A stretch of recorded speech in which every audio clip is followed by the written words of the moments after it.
asalaamaaleykum mbokk yi nuyu nañ leen ziar leen di leen jaajëfal bu baax a baax di leen fàttali yéen a ngi seen biir canal Amso TV officiel technologie en wolof ñu ngi leen siy jaajëfal bu baax a baax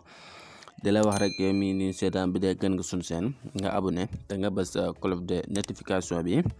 bala ngay bañ di manqué suñu yeneen vidéo di la invité rek ngay seetaan vidéo ba mu jeex début à la fin pour nga mën di comprendre astuce bi ñu leen bëgg a wan.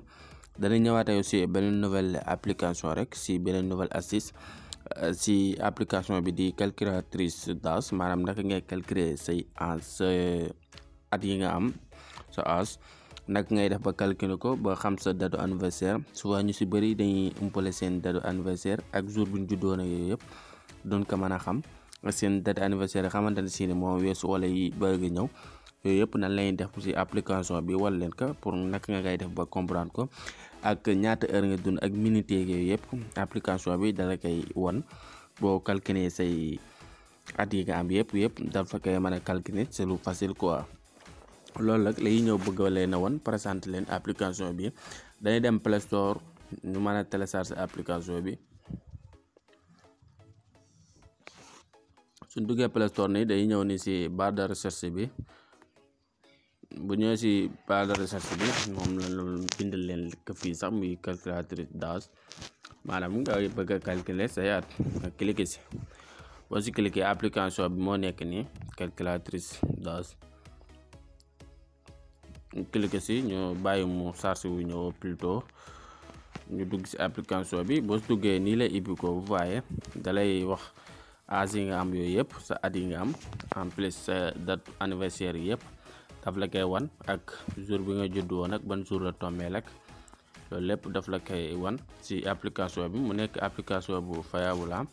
ñu bëri ñu ngi koy utiliser waaye ñu duggal leen ci à propos bi ñu jàngatal la application bi ba xam la application bi plus de 500 millions de personnes ñu ngi koy utiliser bu baax a baax te application bi date de sortie bi yàggul noonu boo xoolee 9 juin 2016 dernière mise à jour bi 17 juillet 2020 bi mooy dernière mise à jour bi application bi nit ñi ñu ngi koy utiliser bu baax a baax waaye am na note yu baax xoole am na note yu baax a baax ci application bi léegi ñun nag télécharger nañ ko ba pare dañuy def offre rek dugg pour expliquer la application bi wala yaa xamante ne si yaa bëgg application bi tam intéressé la nga bëgg a calculer say at ak sa jour anniversaire yëpp nga xam ko loolu lay ñëw de la ko wan fii boobaa rek boo ko bëggee application yi ñëwal Play Store nga bind calculatrice d'âge wala nga dem sunu YouTube su suufu description bi bu cliquer foofu di nga mën a am application bi waaye ñu cliquer fii ouvrir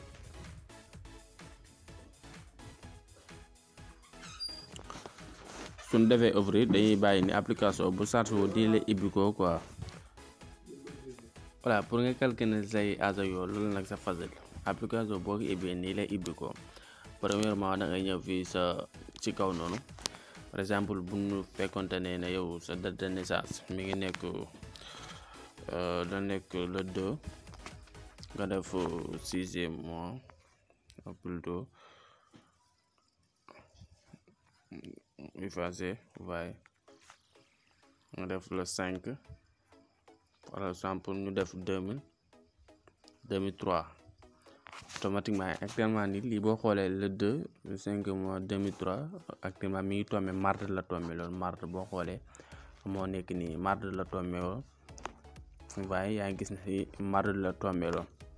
fekkante ne da nga kaa bëgg a calculer nag mu génneel la jour anniversaire yi yëpp loolu c'est facile da ngay ñëw fii nga def calculer soo defee calculer mi ngi nekk nii boo xoolee bu fekkante ne na yow le 3 plutôt le 2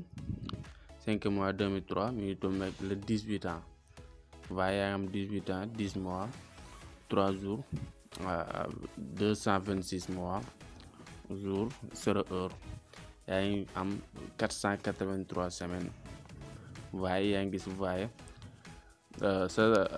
jour anniversaire boo xoolee moo nekk nii c'est vrai 1 mois 28 jours moo des sa jour anniversaire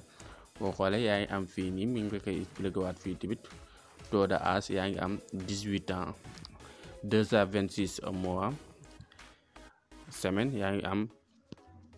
983 semaines. Journée yaa ngi am 668 jours. Heure tamit yaa ngi am fii 1 650 044 heures. Minute tamit yaa ngi am 9 980 640 heures. Seconde tamit yaa ngi am 500 95 518 400 secondes. Loolu nga am si seconde tamit plutôt.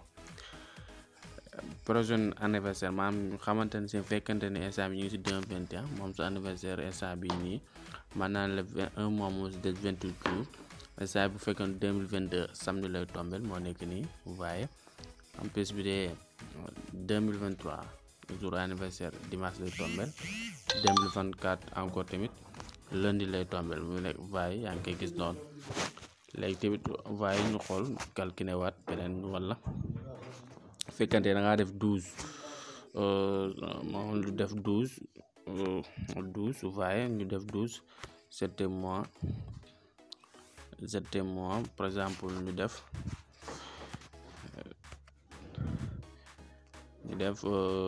2002 boobu tamit samedi lay tombé boo fookee moo nekk ni date bii nii instant bi le 12 septième mois 2002 samedi la tombé moo nekk nii vous voyez. moom tamit nga calculer ko automatiquement yaa ngi am 19 ans vous voyez yaa ngi gis ni 19 ans nga am. fekkante ne sa anniversaire 11 mois 29 jours moo si des yaa ngi am 19 ans fii tamit. voilà sama gars yi noonu rek nga koy toppee ba loo ci bëgg calculer rek di nga si mën a calculer. en plus tamit am na yeneen option boo cliquer fii nii tamit am na fi yeneen option boo xoolee tamit fii mi ngi indi fii jour de travail xoole mi nekk nii. fii tamit jour de travail dala fa koy kosel nii boo xoolee lundi mardi mercredi jeudi vendredi samedi moom lañ def comme jour de travail tamit.